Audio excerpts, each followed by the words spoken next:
Stop Invest, la chaîne des top d'investissement. Ici, on parle essentiellement d'entreprises de qualité. Avons-nous une opportunité d'investissement sur Kinder Morgan? C'est la question à laquelle on va essayer de répondre en se basant sur l'état financier de la compagnie. Je rappelle que ceci représente uniquement mon point de vue et non un conseil d'investissement. Et comme d'habitude, je me réserve le droit de me tromper. C'est une compagnie ici exerçant dans le secteur du pétrole et du gaz, précisément ici, je pense que ce sont des pipelines, même pas que je pense, des pipelines et des centres d'entreposage. Donc, ici, on va aller très rapidement. J'aime bien ce genre de business-là, ok? Donc, c'est jamais ici un business assez, avec des revenus assez récurrents. Donc, de toute façon, si vous exploitez le pétrole et le gaz, il faut le transporter. Vous n'avez pas le choix que de passer par les pipelines. Et de temps en temps également, il faut l'entreposer bien quelque part, d'accord? Donc, Kinder Morgan répond à cette problématique-là. Donc, j'avais également fait une note d'analyse sur Kinder Morgan, mais malheureusement, je ne m'étais pas rendu compte qu'ils allaient publier leurs résultats financiers, je pense, en début de semaine ici, je pense hier ou avant-hier. Donc, je n'ai juste pas publié, donc ce n'est pas plus grave que ça. On en fera une autre prochainement, prochainement, d'accord? Donc, première chose qu'on va regarder, stabilité ou croissance des revenus, c'est voilà, des revenus à peu près stables ici. Ok, ça ne m'inquiète pas trop de voir ce genre de variation si c'est une compagnie exerçant dans ce secteur d'activité. Ok, donc sachez ici que quand le prix du pétrole, la commodité augmente, elle a tendance également à gagner beaucoup d'argent. D'accord. Quand le prix de la commodité diminue, elle a tendance à gagner également enfin, un tout petit peu moins, mais elle a tendance à gagner moins d'argent que, voilà, enfin, ce qu'on va dire, c'est simple, hein. Le prix de la commodité affecte le revenu à court terme de la compagnie. OK? Mais si vous regardez bien, il y a à peu près une stabilité dans ces revenus-là. OK? Donc, dépendamment de comment les contrats sont structurés, je vous encourage à aller lire les rapports financiers sur Kinder Morgan. OK? Maintenant, la marge but, est-ce qu'elle est stable ou croissante? On a une marge but ici, ce genre de business à peu près stable. OK? Donc, oui, on a une variation ici en 2022, mais il y a sans doute une raison derrière. OK? Donc, on a plutôt une stabilité ici. Donc, quand on regarde ici sur les derniers trimestres, on voit à peu près ici une certaine remontée. Donc, la moyenne ici est généralement aux alentours ici de 50%, donc on revient à 50% ici. Donc moi j'aime bien ce que je vois ici, c'est à peu près stable. OK. Ensuite, on va regarder la marge EBITDA. Est-ce que la marge EBITDA suit la même tendance, également la même variation ici? Mais on revient sur une certaine stabilité. On a des marges EBITDA aux alentours de 40%. Et de toutes les façons, c'est très important ici parce qu'il faut normaliser les résultats. OK. Donc on a à peu près 42% ici. J'aime bien ça. OK. Maintenant, on va regarder les net income et les free cash flow. Est-ce que les deux parlent le même langage? Et j'aime bien prendre les net income ajustés. Mais ce n'est pas plus grave que ça ici. Donc, on va comparer les deux. Vous constatez ici que les free cash flow ont tendance à être plus élevés que les net income.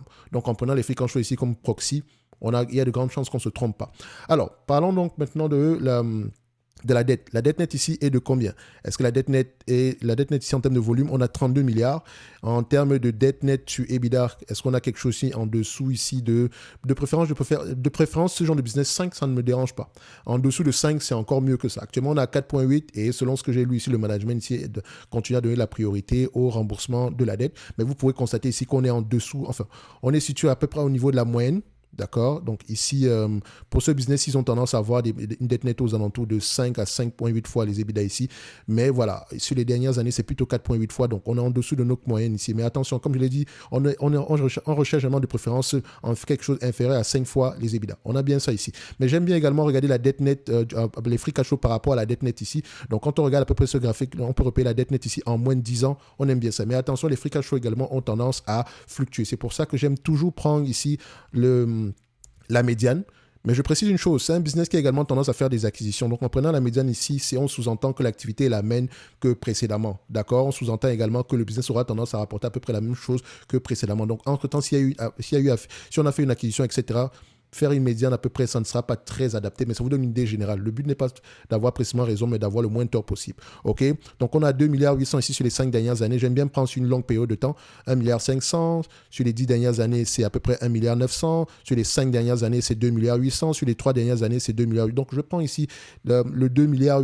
OK, en étant à peu près gentil. En constatant également que sur les 5 dernières années, on a eu à peu près un prix du pétrole inférieur à zéro, en tout cas pour les futurs. Également, on a eu un prix du pétrole à 100 dollars. Actuellement, on est à peu près, quand je parle du pétrole, je parle également du gaz. OK, actuellement, on est à peu près à 70 dollars par là. Donc, on reste à peu près sur une certaine moyenne parce que le pétrole en lui-même, je pense qu'on va rester à peu près sur quelque chose dans tout de 60 dollars. Il y a de grandes chances qu'on soit à peu près à ce niveau-là. Dans tous les cas de figure, est-ce qu'elle rapporte de l'argent? On aime bien ça. C'est exactement ce qu'elle fait ici. Donc, 2,9 milliards, c'est ce que je prendrais ici en date d'aujourd'hui. Donc, si je prends le 2,9 milliards en question, 2,9, d'accord? Ce business-ci, vu la nature de cette activité, il y a de grandes chances, même pas il y a de grandes chances, le marché aura tendance à payer des multiples bien plus élevés qu'une compagnie pétrolière classique. OK? Donc, il n'est pas étonnant ici de voir Il ne sera pas étonné ici de voir à peu près une entreprise qui va se négocier. Et ça, on parle ici des free cash flow. Donc, aux alentours ici de 15 fois les free cash flow. Mais même à 15 fois les free cash flow, je pense même qu'on est même trop gentil. OK? Il faut même parfois les ajuster ici. OK? Donc, je revenons à peu près à notre calcul. Qu'est-ce que ça va donner? Alors, ici, je reviens là. On peut regarder ça ici. Donc, moi, je vous dirais, c'est entre 15 et 17. OK? Je prendrai le 15 ici parce que quand on prend le price to free cash flow ici, même si j'aime prendre le price to free cash flow en prenant en considération le forward ici, quelle est la médiane qu'on obtient? À 10 fois ici, je ne prends pas la dette. À 15 fois, je prends en considération la dette. Donc ici, en moyenne, on paie à peu près 24 fois les free cash flow. En moyenne. Aujourd'hui, c'est les dernières années ici. Il faut également prendre en considération que vu qu'ils gagnent beaucoup d'argent, le marché aura tendance à peut-être moins bien payer, payer un multiple moins élevé pour cette compagnie. OK? So, qu'est-ce que ça donne ici? Je prends 15 fois les bénéfices. 15 multiplié par 2. C'était quoi? 2,9? 2,8, je pense bien. 2,8 fois 15 fois les bénéfices. Ça donne à peu près ici 42 milliards. 42 milliards ici, moins la dette nette. On va se retrouver ici à quelque chose aux alentours ici des...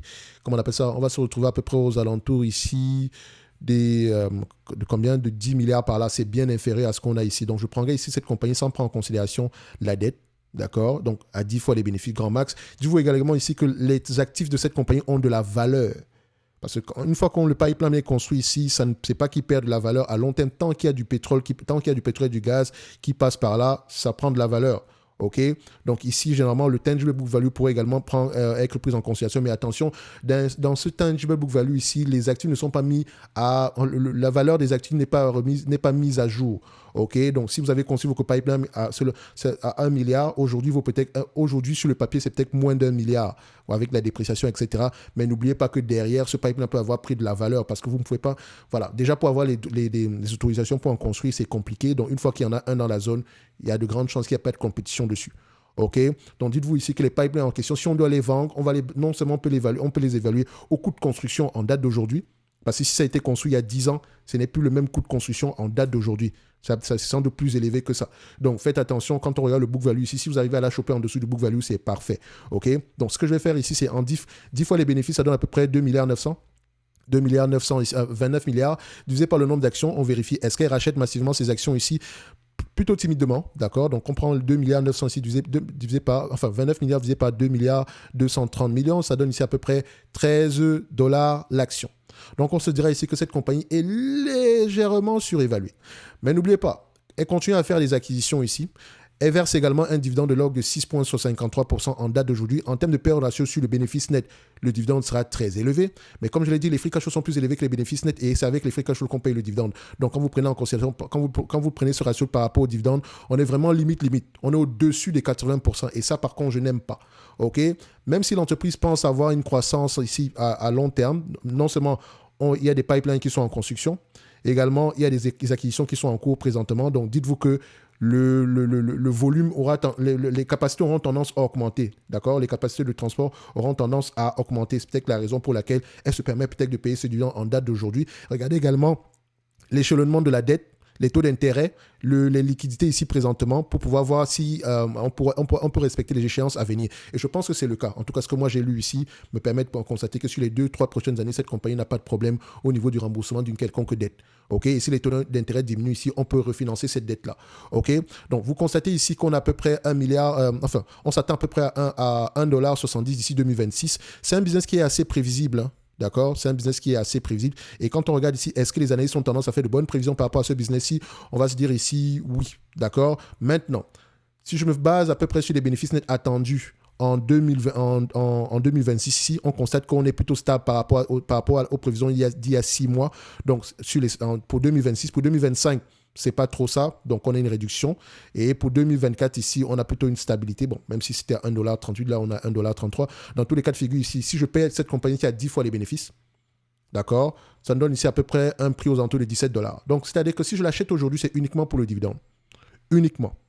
Le maximum ici, si le marché vient à nous servir cette compagnie ici à un prix, aux alentours de 15 fois les bénéfices, par rapport aux bénéfices net attendus en 2026 ici, donc grand max c'est 25$. D'accord? Au prix actuel, c'est juste correctement évalué, c'est pour le dividende actuellement, qui a l'air safe. Il y a de grandes chances qu'il continue à le payer à ce niveau-ci. Mais il ne faudrait pas qu'il continue à augmenter plus vite que le free cash flow. D'accord? Donc, si ça vous intéresse, allez lire les rapports financiers. N'oubliez pas, jusqu'au 29 du mois de février, vous avez accès aux notes d'analyse ici gratuitement qui représentent vraiment ici. Enfin, je lis les rapports financiers sur les compagnies qui, moi, m'intéressent. Je vous les présente ici. Et si ça vous intéresse, vous allez vous-même faire votre travail derrière. Également, je fais le suivi derrière. D'accord? Donc, pour ceux qui auront tendance à prendre ce service-là au-delà du 29 du mois de février, le suivi des entreprises précédemment mentionnées sera fait. D'accord? Donc, on va se donner rendez-vous sur la prochaine vidéo. Un like, un abonnement, un commentaire, ça fait toujours plaisir. Et on se donne rendez-vous sur la prochaine. D'accord? Enfin, même si je l'ai déjà mentionné. Bref, merci.